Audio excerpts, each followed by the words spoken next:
আসসালামু আলাইকুম, আমি মোহাম্মদ হোসেন আবি। ছায়া এডুকেশনের পক্ষ থেকে আমি আপনাদেরকে জানাই আন্তরিক শুভেচ্ছা অভিনন্দন। ছায়া এডুকেশনে আমি গ্রাফিক্স ডিজাইনিং এই সেক্টরটার মেন্টর হিসেবে কাজ করছি। এখন গ্রাফিক্স ডিজাইনিং কোর্স শুরু করার আগে আমি আমার সম্পর্কে আপনাদেরকে জানাবো, আমার ক্যারিয়ার সম্পর্কে এবং আমার কাজগুলো সম্পর্কে।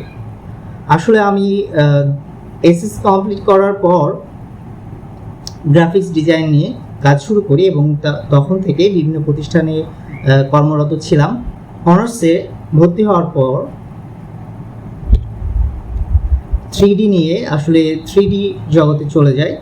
বর্তমানে আমি গেম ডেভেলপমেন্ট নিয়ে কাজ করছি। মূলত আমি যে একজন 3D artist plus graphics designer বলা যায়। আর আমার পোর্টফোলিওতে আমার সম্পর্কে যাবতীয় তথ্য দেওয়া আছে। আমার পোর্টফোলিওর অ্যাড্রেস iAbipo